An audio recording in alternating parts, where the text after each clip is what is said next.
Hello everyone, welcome back to my channel cooking spot. तो गए जैसे कि कभी हमें शाम के टाइम पे एकदम से भूख लग जाती है कि यार कुछ बढ़िया सा खाने का मन कर रहा है। सुबह नाश्ते में हमारा एकदम से मन कर जाता है, या सिर्फ सुबह शाम के नाश्ते में नहीं, कभी भी हमारा मन कर जाता है कि यार कुछ बढ़िया सा खाने का मन कर रहा है।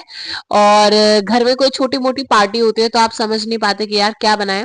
तो उसी उसके सॉल्यूशन के लिए मैं आपके लिए आज लेकर आ चुकी हूँ कटलेट्स की रेसिपी। ये ब्रेड कटलेट्स हम बहुत ही आसान तरीके से बनाने वाले हैं। ये आलू के कटलेट्स हैं, ठीक है। इसमें हम आलू की स्टफिंग भरेंगे और बहुत ही ज्यादा बढ़िया कटलेट्स बनेंगे कि आप इसे पार्टी में, किसी के बर्थडे पर या फिर सुबह शाम के नाश्ते में कभी भी बना सकते हैं। तो चलिए फटाफट से आज की जो रेसिपी है उसको फटाफट से शुरू करते हैं। और एक बात कि आवाज पर आप थोड़ा सा ध्यान मत दीजिएगा क्योंकि ठंड के मौसम चल रहा है। ऑफ कोर्स मुझे भी कोल्ड हो चुका है, तो आवाज इस वजह से थोड़ी सी ऊपर नीचे हो रही है, बट एक्सप्लेनेशन आपको बहुत बढ़िया मिलेगी। तो चलिए फटाफट से आज की रेसिपी शुरू करते हैं।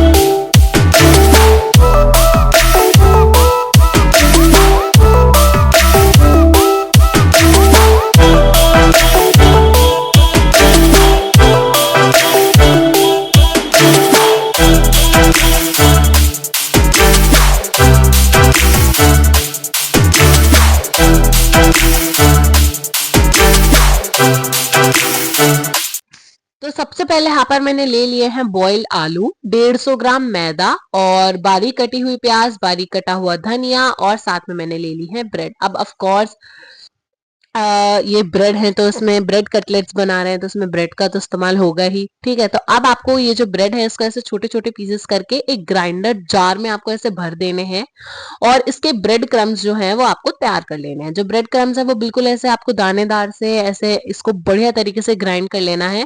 देखिए, अगर आपके पास ब्रेड क्रम्स हो तो आप उसको भी ले सकते हैं, वरना आप ऐसे भी ब्रेड से इसको जो ब्रेड क्रम्स है वो बनाकर तैयार कर सकते हैं। अब हम बनाएंगे अपने कटलेट्स के अंदर की स्टफिंग। उसके लिए जो बॉइल्ड आलू थे मैंने उसको अपने हाथों से ही मैश करके उसमें बारीक कटा हुआ प्याज और बारीक कटा हुआ धनिया जो है वो डाल दिया है।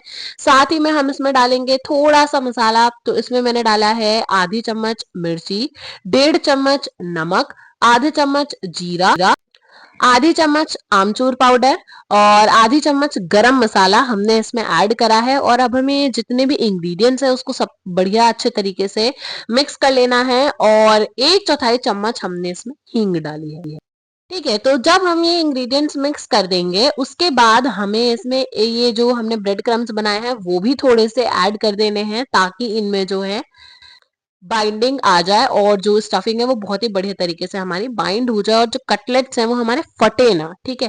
तो यहाँ पर आप देख सकते हैं कि जो हमारी स्टफिंग है वो बनकर तैयार हो चुकी है। अब ये जो मैदा लिया था हमने उसमें डाला है आधा चम्मच नमक और अब हमें इसमें थोड़ा थोड़ा करके पानी ऐड करना है और इसका एक बढ़िया सा जो बैटर है वो हमें तैयार कर लेना है। और इस बैटर में बिल्कुल भी लम्स नहीं होने चाहिए। इसको बढ़िया तरीके से एकदम ऐसा मिक्स कर करके एक बढ़िया सा घोल जो है वो हमें बना लेना है। अब ये जो घोल और ब्रेड क्रम्स है इसको हम यूज करेंगे अपने कटलेट्स को कोट करने में।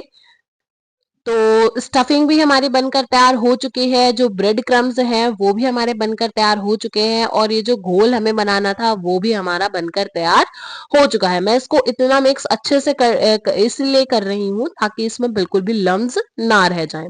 अब ये स्टफिंग आपको लेनी है और इससे आप जैसे चाहे वैसे साइज के, जैसे चाहे वैसे शेप के कटलेट्स बना सकते हैं। यहाँ पर मैंने ओवल शेप लिया है।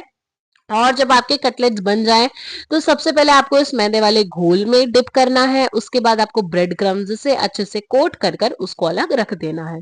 सेम वही चीज आपको बाकी की कटलेट्स के साथ करनी है। आपको स्टफिंग से सबसे पहले शेप बनाना है, उसके बाद इस घोल में डिप करके ब्रेड क्रम्ब से कोट कर कर आपको उसको अलग एक प्लेट में रख देना है, ठीक है। तो बस इसी तरीके से मैंने यहाँ पर अपने सारे के सारे जो कटलेट्स हैं वो बनाकर तैयार कर लिए हैं और जो हमारे कटलेट्स हैं वो तलने के लिए रेडी हैं। तो चलिए अब हम इनको तलेंगे। जो कढ़ाई में रिफाइंड है वो मैंने पहले ही गर्म होने के लिए रख दिया था।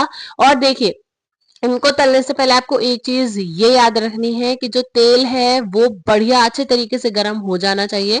अब ऐसा भी नहीं कि बहुत ज्यादा गर्म हो गया, क्योंकि बहुत ज्यादा गर्म हो जाएगा तो जो कटलेट्स है वो जल जाएंगे, और जलने पे यार कैसा कैसे बढ़िया टेस्ट आ पाएगा, बिल्कुल भी अच्छा टेस्ट नहीं आ पाएगा, ठीक है। और अगर जो तेल होगा वो कम गरम होगा, अच्छे से गरम नहीं हुआ होगा, तो जो हमारे कटलेट्स है वो उसमें जाके फट भी सकते हैं, और फटेंगे नहीं तो देखिए कम गरम तेल में वो ज्यादा देर पड़े रहेंगे और उससे वो ज्यादा तेल को सोक कर लेंगे। तो जो अक्सर ऐसा होता है ना कि जब आप तोड़ते हैं तो तेल ही तेल उसमें आपको दिखाई देता है, तो बस बिल्कुल वैसे ही आपके कटलेट्स बनेंगे अगर तेल कम गरम हुआ तो। इसीलिए मैं आपसे कह रही हूँ कि बढ़िया तरीके से जो तेल है वो हमारा गरम होना चाहिए, और बस जब हमारा जो तेल है वो बढ़िया तरीके से गर्म हो, अपने कटलेट्स इसमें डाल के बढ़िया तरीके से इनको फ्राई कर लेंगे। देखिए ज्यादा इनके साथ हमें कुश्ती नहीं लड़नी है, बड़े ही प्यार से इनको अलट पलट करके बढ़िया तरीके से हमें गोल्डन ब्राउन या ब्राउन होने तक बढ़िया से इनको फ्राई कर लेना है। और कुश्ती इसलिए नहीं लड़नी है, अगर हम ज्यादा करछी इधर उधर हिलाएंगे तो कहीं ये फट फुट ना आ जाए, और अगर फट गया ना तो बहुत ही ज्यादा, देखिए एक तो अगर कटलेट फट गया तो आपके कटलेट्स भी अच्छे नहीं बनेंगे, साथ में आपके तेल को भी खराब कर देंगे, तो इतना सारा जो हमने रिफाइंड डाला है वो सारा का सारा वेस्ट हो जाएगा, और रिफाइंड तो भाई वैसे ही आजकल इतना महंगा हो रहा है, ठीक है। देखिए एक और चीज आपको याद रखनी है, और वो ये है कि जब आप इनको फ्राई करेंगे तो आपको ये याद रखना है कि जो आपके अंदर के जो आलू की स्टफिंग है वो बढ़िया तरीके से ठंडे हो जानी चाहिए, या फिर आप कटलेट्स के शेप ही तभी बनाइएगा जब जो आपके आलू है वो बढ़िया तरीके से ठंडे हो जाए, क्योंकि अगर आपके आलू गर्म होंगे तो आपके कटलेट्स फटने ही फटने हैं। तो इसीलिए तलने से पहले आप उनको बढ़िया तरीके से, आलू को जो आपने स्टफिंग बनाई है उसको बढ़िया तरीके से ठंडा कर लीजिए, और उसी के बाद आप उससे कटलेट्स बनाइए। बस पहली बार वाले जो मेरे कटलेट्स है वो बनकर तैयार हो चुके हैं, ठीक उसी तरीके से मैंने अपनी दूसरी शिफ्ट के जो कटलेट्स है वो भी बनाकर अच्छे से तैयार कर लिए हैं, उनको भी बढ़िया तरीके से फ्राई कर लिया है। तो आप देख सकते हैं कितनी कम मेहनत में, कितने कम टाइम में, कितने कम इंग्रेडिएंट्स में हमने इतने बढ़िया कटलेट्स बनाकर तैयार कर लिए हैं, जिससे आप किसी भी, जैसे मान लीजिए अचानक से आपके बच्चों ने आपसे कहा कि मम्मी मेरे दोस्त आ रहे हैं तो आप कुछ बढ़िया सा बना दो, ठीक है। तो आप एकदम से सोचने लगे कि यार क्या बनाया जाए, क्या बनाया जाए जिससे इनकी जो पार्टी है वो भी बढ़िया तरीके से हो जाए, तो तब आप ये कटलेट्स बना सकते हैं। साथ ही में आप इसे शाम के नाश्ते में बना सकते हैं, जब आपके बच्चे जिद करते हैं कि मम्मी कुछ बढ़िया सा खाने का मन कर रहा है आज, तो कुछ आप बढ़िया बना ही दो, तो तब आप ये कटलेट्स बना सकते हैं, ठीक है। या फिर सुबह के नाश्ते में आप बना सकते हैं, बच्चों को भी आप ये वैसे तो टिफिन में पैक कर दे सकते हैं। आगे बढ़ने से पहले जरा एक बार ये सुनिए। आपने देखा कि ये जो कटलेट्स है वो हमारे कितने ज्यादा क्रिस्पी बने हैं, बाहर से बहुत ही ज्यादा क्रिस्पी और अंदर से उतने ही ज्यादा सॉफ्ट। इतने बढ़िया कटलेट्स हमने सिर्फ और सिर्फ 15 से 20 भी नहीं, इवन 10 से 15 मिनट में ही हमने बनाकर तैयार कर लिए हैं। तो आपको ये रेसिपी कैसे लगे हमें कमेंट्स में जरूर बताइएगा। इतने सारे इवेंट्स, इतने सारे फेस्टिवल्स, इतने सारे ओकेजन्स आने वाले हैं, तो उन ओकेजन्स में भी आप इनको जरूर बनाकर ट्राई कीजिएगा और अपनी खुशी में चार चांद लगा दीजिएगा, ठीक है। और अगर आपको ये रेसिपी, अगर आपको वीडियो अच्छी लगी हो तो प्लीज इस वीडियो को लाइक करके चैनल को सब्सक्राइब करना बिल्कुल भी मत भूलिएगा। सब्सक्राइब करने के बाद बेल बटन जो है उसको भी प्रेस कर दीजिएगा, जिससे कि जब भी हम कोई वीडियो डालें तो हमारी रेसिपी का सबसे पहला नोटिफिकेशन जो है वो आपके पास जाए। और आप हमें इंस्टाग्राम पर भी फॉलो कर सकते हैं। बाकी मिलते हैं अगली वीडियो में। Till then take care and bye bye.